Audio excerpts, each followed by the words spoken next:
soal pernyataan abang yang ramai nih bang. Apa itu? Soal abang bilang pemerintah juga boleh mengkritik para aktivis dan segala macam. Itu mungkin boleh lebih dijelaskan bang konteksnya Apa? Yang soal pernyataan abang yang bilang Iya. pemerintah juga boleh mengkritik. Mengkritik Londo Ireng boleh dong. Kan nggak ditujukan ke rakyat secara umum. Ya. Ada apa ini? Ada apa? Ada pertanyaan. Yes, ibu tes. Idung mau nanya. Apa pertanyaannya apa nih? Idung. Ayo, tanya apa? Bang, soal putusan MK.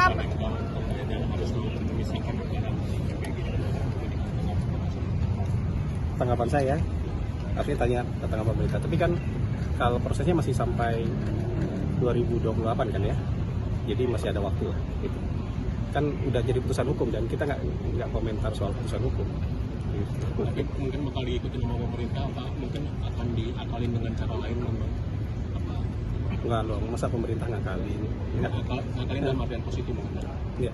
Enggak, kan sudah jadi putusan hukum bahwa MBG kan konstitusional. Itu kan putusan MK. Bahwa anggarannya itu harus dipisahkan dari anggaran pendidikan, ya kita masih punya waktu kan, transisi 2 tahun lagi kan, untuk sampai 2028. Jadi kayaknya nggak terlalu masalah itu. Gitu. Bang, ini soal pernyataan abang yang ramai nih bang. Apa itu? Soal abang bilang pemerintah juga boleh mengkritik para aktivis dan segala macam. Itu mungkin boleh lebih dijelaskan bang konteksnya Apa? Yang soal pernyataan abang yang bilang Iya. pemerintah juga boleh mengkritik. Mengkritik Londo Ireng boleh dong. Kan nggak ditujukan ke rakyat secara umum. Itu kan ke kelompok-kelompok kritis yang kita duga sebagai Londo Ireng kan, bukan untuk masyarakat secara umum. Jadi memang dari pemerintah melihat ada dalam tanda petik itu ada Londo Ireng gitu bang, ada orang-orang yang bekerja. Itu kan istilah aja untuk sebagian orang yang ya sepertinya kok lebih suka gaduh, sepertinya kok lebih suka pesimis melihat kehidupan bangsa kita. Dan mereka kan ada yang berprofesi seolah-olah sama kita kan gitu. Nah, jadi buat kita ini sebagai pengingat aja bahwa harusnya kan kita bersama-sama bersatu, ya, tidak memperbanyak kegaduhan, tapi justru memperbanyak kekompakan, ya. Kita harus memperbanyak optimisme, mengurangi pesimisme, memperbanyak kepercayaan diri terhadap bangsa kita, dan menghilangkan rasa-rasa pesimis lah, sehingga kita bisa maju lebih cepat. Gitu ya. Terkait sikap pesimis sendiri, banyak yang mengiring adanya mau di Jakarta dan Surabaya itu pagarnya ditinggikan, terus ada yang mengiring bahwa ini akan mengiring ke. Kita doakan bangsa kita aman, jadi kita jangan memperbesar berita-berita yang tidak baik. Berita-berita yang menebar ketakutan itu sebaiknya diklarifikasi juga. Teman-teman kan juga, teman-teman wartawan kan bisa cek sendiri, bisa bikin cek fakta, benar nggak fear mongering yang sedang beredar itu, ketakutan-ketakutan yang sedang beredar itu betul-betul nyata apa tidak. Teman-teman bisa cek di lapangan. Saya rasa kita harus optimis ya, keadaan negara kita baik. Sekarang pemerintah juga sudah jalannya sangat cepat. Barusan juga diskusi dengan seratusan lebih pengurus Kadin dan komunikasi 2 arah, tanya jawab dengan presiden. Tadi masukan-masukan mereka sangat konstruktif, diterima dengan baik oleh presiden, dan nggak ada alasan buat kita nggak maju kan. Jadi yang fear mongering itu teman-teman cek di lapangan ya. Saya rasa nanti teman-teman bisa menemukan itu benar nggak sih gitu. Terima kasih ya. Soal ini Londo Ireng itu ya bahasa lain untuk antek-antek asing. Semua LSM, semua pengamat, semua jurnalis adalah antek asing. Nah, ini yang menurut saya agak maksa. Baik, kita bertemu lagi dalam siaran mikrofon Hasan Nasbi. Sekarang saya taping di hari Senin tanggal 27 Juli tahun 2026. Nah, saya mau mulai nih tayangan kali ini dengan sebuah pertanyaan.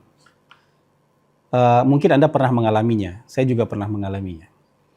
Pernah nggak Anda ketika membawa kendaraan melewati jalan searah, jadi jalan itu hanya searah, tidak 2 arah, kemudian tiba-tiba ada orang yang kontraflow, ada yang datang melawan arah, terus kalau kita berhenti, kita ingatin, terus orangnya malah balik marah, malah ngegas balik. Ya mungkin banyak di antara Anda pernah mengalami hal itu. Dan saya juga beberapa kali mengalami kejadian-kejadian seperti itu. Orang yang kontraflow malah lebih galak daripada kita yang sedang berada di jalan yang benar. Ya gitu. Nah, ini mungkin saya jadikan sebuah pembuka untuk menjawab pertanyaan teman-teman jurnalis, teman-teman yang mengirimkan beberapa pertanyaan kepada saya untuk ditanggapi via WhatsApp. Nah, tapi menurut saya daripada saya jawab via WhatsApp, kemudian saya khawatir juga tidak semua pernyataan saya yang dijadikan berita, hanya sepotong-sepotong yang dijadikan berita, sehingga nanti bisa menyebabkan kesalahpahaman. Saya mau bacakan nih sebuah pertanyaan, salah satu di antara beberapa pertanyaan yang masuk ke saya dalam 2 hari terakhir. Ini dari teman salah satu media terbesar di Indonesia, media cetak terbesar di Indonesia. Selamat siang Mas Hasan.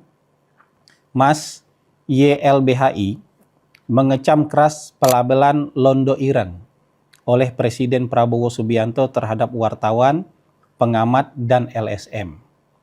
Stigma tersebut dinilai antara lain memperbesar ancaman intimidasi, kekerasan, hingga kriminalisasi terhadap kelompok kritis. Boleh minta tanggapannya Mas terkait pandangan YLBHI ini? Terima kasih Mas Hasan. Ini saya bacakan salah satu di antara beberapa pertanyaan wartawan yang datang ke saya. Di samping itu tentu banyak sekali pernyataan-pernyataan yang dibuat di media sosial yang mempersoalkan pernyataan Presiden Prabowo soal Londo Ireng. Mari kita bahas satu persatu dengan pikiran yang jernih dan hati yang bersih. Presiden menyatakan bahwa kalau ada orang yang bekerja untuk kepentingan asing, itu biasanya disebut sebagai Londo Ireng. Londo Ireng itu ya bahasa lain untuk antek-antek asing. Nah, tapi hari ini Londo Ireng itu sudah pintar. Mereka memakai baju sebagai wartawan, memakai baju sebagai pengamat, memakai baju sebagai LSM. Itu pernyataan Presiden menurut saya lugas dan terang benderang. Tapi banyak di antara kita yang ingin memaksakan jalan satu arah menjadi jalan 2 arah, sehingga melakukan kontraflow. Kontraflow yang dilakukan adalah bahwa semua LSM, semua pengamat, semua jurnalis adalah antek asing. Nah, ini yang menurut saya agak maksa. Kalau ada pernyataan misalnya, enak ya orang dekat presiden, karena orang dekat presiden sekarang pada jadi pejabat. Pertanyaannya, kalau dibalik, benar nggak? Apakah semua pejabat itu adalah orang dekat presiden? Anda aja yang jawab, benar nggak? Apakah semua pejabat sekarang adalah orang dekatnya presiden? Tapi kalau orang dekat presiden bisa jadi benar, jadi pejabat. Tapi apakah semua pejabat adalah orang dekat presiden? Coba Anda jawab dengan jujur. Benar nggak? Atau misalnya ada yang bilang, wah enak ya, jadi tim sukses presiden yang menang. Karena sekarang semua tim sukses menjadi komisaris. Taruhlah pernyataan itu benar. Tim sukses kemudian menjadi komisaris. Pertanyaannya kalau dibalik, apakah semua komisaris itu adalah tim sukses? Apakah ada orang di luar tim sukses yang kemudian menjadi komisaris? Nah, jawaban ini yang sebenarnya bisa menggiring kita kepada pikiran yang jernih dan logika yang benar. Banyak di antara kita sering memaksakan logika konversi. Logika konversi mungkin kedengaran agak teknis. Tapi logika konversi itu jika A maka B, maka jika B maka pasti A. Ini dalam sebagian besar hidup di dunia ini kadang-kadang jalan logika itu hanya jalan satu arah. Pernyataan itu hanya satu arah, ya.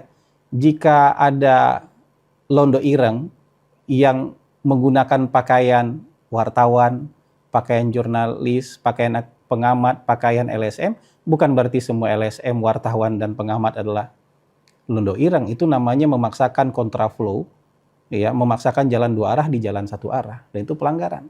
Dan kalau kita ingatkan yang kayak gitu, kadang-kadang yang kontraflow tadi marah. Karena ngerasa selama ini punya misi suci. Merasa selama ini menjadi pejuang yang punya misi suci untuk menegakkan kebenaran. Walaupun dengan cara kontraflow di jalan searah sekalipun.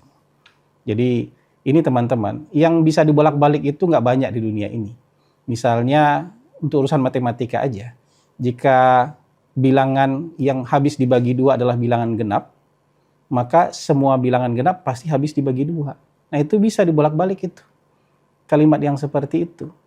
Tapi sebagian besar itu hanya himpunan kecil di dalam himpunan besar. Sehingga himpunan besar nggak bisa dibalik menjadi himpunan kecil. Kalau Presiden Republik Indonesia harus orang Indonesia, maka semua orang Indonesia apakah harus jadi presiden? Apakah bisa jadi presiden? Nggak bisa juga. Jangan dipaksakan kontraflow di jalan searah. Apalagi kalau diingatkan terus marah-marah. Nah ini sebuah logical fallacy. Sebuah kesalahan cara berpikir yang dipamerkan. Tidak hanya dipaksakan tapi kemudian dipamerkan. Itu yang pertama. Yang kedua, saya ingin justru mengatakan bahwa teman-teman kita, sebagian teman-teman kita yang merasa menjadi pejuang keadilan sosial, menjadi aktivis itu, secara mentalitas mereka ingin memaksakan jalan satu arah di jalan yang harusnya bisa dua arah. Jadi mereka pengen one way itu, di jalan yang harusnya bisa dua arah. Saya kasih contoh. Apa saja label, sebutan, kritikan, bahkan mungkin prejudice yang pernah disampaikan oleh teman-teman yang mengaku kelompok kritis ini terhadap Presiden Prabowo. Coba sebutin aja. Dari mulai yang agak sopan sampai yang paling nggak sopan kan pernah disampaikan oleh mereka. Kata-katanya terhadap Presiden Prabowo. Tapi kalau Pak Prabowo bilang londo ireng langsung meradang-meradang.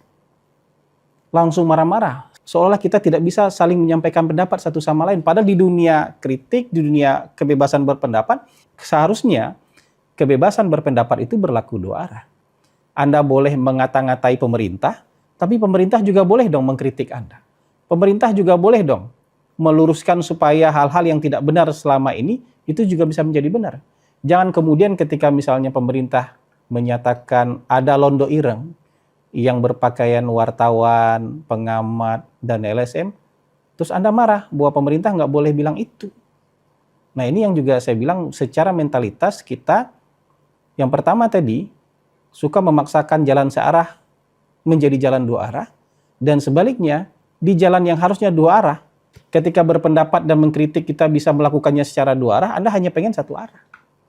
Gitu. Makanya pada marah-marah dan minta Presiden untuk menyampaikan permintaan maaf ketika misalnya ada sebagian orang yang dituduh sebagai londo ireng. Dan ini yang ingin saya bahas hari ini supaya kita bisa berpikir jernih, supaya kita bisa menerima sebuah pendapat, argumentasi atau pernyataan dengan pikiran yang terang, tidak hanya mengedepankan emosi. Jangan sampai kita memaksakan jalan satu arah menjadi jalan dua arah. Crowded nanti jalannya. Ya, ada hak orang yang terganggu ketika Anda memaksakan jalan satu arah menjadi jalan dua arah. Tapi jangan juga sebaliknya. Anda memaksakan jalan dua arah kemudian hanya satu arah dari Anda aja yang benar, sementara dari arah lain Anda anggap itu melanggar aturan padahal jalannya jalan dua arah. Ketika logikanya logika satu arah, Anda memaksakannya dua arah. Ketika dunia yang harusnya berjalan dua arah, Anda malah memaksakannya menjadi jalan satu arah. Mungkin itu yang bisa kita bahas kali ini. Semoga jadi renungan ya. Semoga kita mau lagi belajar dasar-dasar logika.